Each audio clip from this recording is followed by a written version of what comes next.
Disclaimer: this content is intended for a mature audience. Viewer discretion is advised. It started as just another night, one of those evenings where everything feels ordinary, until it isn't. The air was thick with the warmth of late summer, the kind that makes the world feel slower, heavier, almost dreamlike. The dim glow of city lights flickered through our apartment window as we sat across from each other, a quiet tension hanging between us. Neither of us spoke for a moment, but we both knew something was shifting. Emma tapped her fingers against her glass, her gaze locked onto me like she was searching for something, an answer, a sign, maybe even an escape. Do you ever wonder what would happen if we just did it? She asked, her voice barely above a whisper. I swallowed hard. It wasn't like we hadn't thought about it before. Conversations had danced around the idea, teasing the possibility, but we had always pulled back before the moment ever became real. But that night felt different. There was an unspoken agreement in the air, a silent pull neither of us could ignore anymore. A part of me wanted to say no, to stop and think about the consequences, but another part, the part that had been lingering in the background for months, was louder.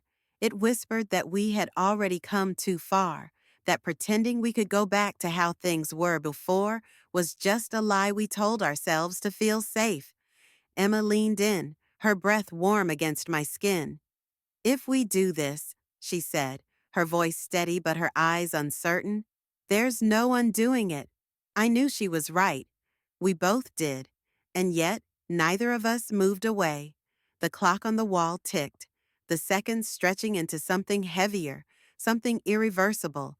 And then, just like that, we took the step we could never undo. What happened next? Well, that's where everything changed. The moment hung between us, thick and unshakable, like the weight of a choice we couldn't unmake. Emma's hand was still in mine, her fingers tightening for just a second before she pulled away, standing up and walking toward the window. She didn't look back, but I could see the way her shoulders rose and fell, how her breath came just a little too fast. Maybe she was waiting for me to say something, to take control of the situation. But the truth was, I didn't know what to say. The city outside was alive, glowing in soft golden hues, people moving through their lives without a clue about what had just happened between us. To them, it was just another night. But for us, it was the kind of night that left a mark, the kind that you couldn't walk away from without feeling like something had shifted beneath your feet. Emma finally turned, her arms crossed over her chest, her expression unreadable. Are we supposed to just pretend this never happened? She asked, her voice careful, like she wasn't sure she wanted the answer. I let out a breath I didn't realize I'd been holding. I don't know, I admitted. Do you want to? She hesitated, her eyes searching mine for something. Reassurance, maybe, or some kind of explanation. But what could I say? That I had wanted this for longer than I was willing to admit? That some part of me had known all along this was where we were headed? That even though I told myself we were just two people caught in a moment, I could already feel the weight of it settling in my chest? Instead of answering, she walked past me, brushing my arm as she moved toward the couch. She sat down, staring at the floor, lost in thought. I sat beside her, leaving enough space between us that we weren't touching, but not so much that it felt like I was pulling away. The silence stretched between us, filled with unspoken words, unfinished thoughts. And then, quietly, she said, I'm scared. I turned to her, my stomach twisting at the way her voice wavered. Of what? Emma looked up, finally meeting my gaze. That we can't go back, that this changes everything. And deep down, I knew she was right. It already had. I wanted to tell her that nothing had to change, that we could figure this out together. But even as the words formed in my mind, I knew they would be a lie. Nothing about this was simple. We had crossed a line, stepped into something unknown, and no amount of reassurance would erase that. Emma ran a hand through her hair, exhaling sharply. Maybe we should just not talk about it, she said, but the way she said it made it clear she didn't believe it herself. I shook my head. That's not how this works. She let out a dry laugh, one that didn't quite reach her eyes. Then how does it work exactly? I didn't have an answer for that. The room felt too small, too charged with everything we weren't saying. My thoughts raced back to all the moments leading up to this, the quiet glances, the nights we sat too close, the way our conversations had started drifting into places that felt too intimate for what we were supposed to be. Had we been pretending all along that this wasn't inevitable? Emma stood up suddenly, pacing. This is just complicated, and if we can't figure it out, then maybe we just pretend it never happened. Can you really do that? I asked. She stopped, looking at me, and for the first time that night, I saw the truth in her expression. She didn't know, neither did I, and that was the scariest part. Emma's question hung in the air between us, unanswered, heavy. I could see the conflict in her eyes, the way she was trying to convince herself that we could just move past this, go back to how things were before. But deep down, we both knew that was impossible. She sat back down, her fingers fidgeting with the hem of her sleeve, a habit she had whenever she was overwhelmed. Maybe we're overthinking it, she murmured, but even as she said it, her voice was unsteady. I leaned forward, my elbows on my knees. Or maybe we're finally being honest. Her head snapped up, and for a second, she looked at me like she wanted to argue. But then her expression softened, and I knew she felt it too. That shift, that undeniable pull that had been there long before tonight.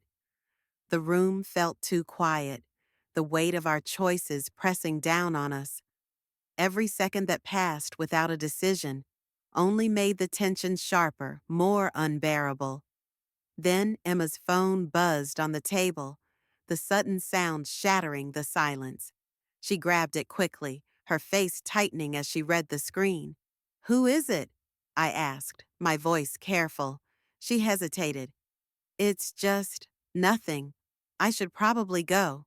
Something about the way she said it sent a chill through me. "Emma?" She stood abruptly, grabbing her coat. "I need time to think." I watched as she walked toward the door, every step feeling like a countdown to something I wasn't ready for. And then she was gone. And just like that, everything we had built was hanging by a thread, one that could snap at any moment. The door clicked shut behind her, leaving behind a silence that felt deafening. I sat there, staring at the space she had just occupied, my mind racing. I wanted to chase after her, to stop her, to demand an answer for the way she had looked at her phone like it was holding something she didn't want me to see. But I didn't move. I couldn't. Minutes passed, maybe longer, but the weight in my chest only grew heavier. Something about the way she left didn't sit right. It wasn't just hesitation, it was something else. Fear, regret, guilt. The thought made my stomach twist. I reached for my phone, scrolling through our last messages, looking for something, anything, that might give me clarity. But everything felt normal. Conversations about work, random jokes, late-night thoughts we had always shared. Nothing hinted at the storm that was now between us. Then, without really thinking, I opened her contact and hovered over the call button. She needed space, I reminded myself. She said she needed time to think. But why did it feel like she was running? Just as I was about to put the phone down, a message popped up. Not from her, but from a number I didn't recognize. "We need to talk, now." A strange chill ran through me. My fingers tightened around the phone. I didn't recognize the number, but something about the message felt off, urgent, like whoever it was knew something I didn't. I hesitated before replying. "Who is this?" The response came almost immediately. "You don't want to find out the hard way." I sat up straighter, my pulse kicking up. What the hell was that supposed to mean? I glanced at the door, half expecting Emma to walk back in and tell me this was all some mistake. But she didn't. Instead, another message came through. "Emma's not telling you everything." My breath caught. My first instinct was to defend her. Emma wouldn't keep things from me. At least, that's what I wanted to believe. But the way she had left, the way she had clutched her phone like it held a secret, maybe she was. I stood up, pacing the room, my mind going in circles. Who was texting me? What did they know? And most importantly, what was Emma hiding? I typed back, fingers shaking slightly. "Tell me what you know." This time, there was a pause, a long one. I could see the three dots blinking, like the person on the other end was debating whether to say more. Then, finally, the message came through. "Meet me. You'll understand everything." A location followed, a place on the other side of town. I stared at it, my heart pounding. Every instinct screamed at me to ignore it, to wait for Emma to come back and explain. But deep down, I knew, whatever this was, it wasn't going away. And if I wanted answers, I had to go find them myself. The city lights blurred past as I drove, my grip tight on the wheel. The location sent in the message led to a small, empty parking lot behind an old cafe, closed for the night. My stomach churned as I pulled in, scanning the area. I stepped out cautiously. "I'm here. Start talking." The figure turned and my breath caught. It wasn't some stranger. It was Ryan, Emma's ex, the one she never talked about, the one she swore was out of her life. He smirked. "Didn't think I'd be the one, huh?" My pulse pounded. "What is this? What do you know?" He took a step closer. "Emma's been lying to you. She didn't just end things with me. She ran, left things unfinished. And now, her past? It's catching up." My mind reeled. "What are you talking about?" Ryan pulled out his phone, scrolling before holding it up. A text thread. Emma's name at the top. Messages from just days ago. My blood turned to ice. She had been talking to him. "She needed my help," Ryan continued. "And you? You were never supposed to know." I shook my head. "That doesn't make sense." Then my phone buzzed. Emma's name. My heart jumped as I answered. "Where are you?" Her voice was panicked. "You can't trust him." Ryan chuckled. Too late. Before I could react, headlights flooded the lot. A second car pulled in fast, screeching to a stop. The doors flew open, and in that moment I realized this wasn't just about me and Emma anymore. This was so much bigger. The second car's doors flew open, and two men stepped out. They weren't here by accident. I could feel it in the way they moved, the way Ryan's smirk faded as he took a step back. This wasn't just about me, or even about Emma. It was about something much bigger, something I still didn't understand. Emma's voice was still in my ear. "Listen to me. You need to leave, now." But it was too late. One of the men, tall and broad-shouldered, locked eyes with Ryan. "We warned you," he said, voice low, controlled.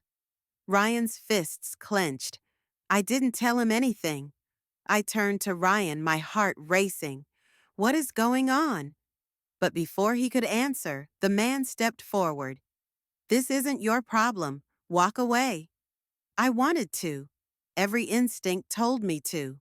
But then I thought about Emma, how she had looked at her phone before leaving, how she had been hiding something. And now, hearing the fear in her voice, I knew walking away wasn't an option. Ryan exhaled sharply, then turned to me. I was helping her, he said. That's all you need to know. The man took another step closer. You were warned, he repeated, his tone final. Ryan didn't hesitate. He grabbed my arm and yanked me toward my car. Go, now! For once, I listened. I jumped in, my hands shaking as I started the engine. Ryan ran toward his own car, but before I could see what happened next, I peeled out of the lot, tires screeching against the pavement. Emma was still on the phone. Are you okay? She asked, breathless. I didn't know how to answer. Emma, what did you get yourself into? She was silent for a moment, then finally whispered, something I thought I could escape. I gripped the wheel, realizing this wasn't the end of the story. It was only the beginning.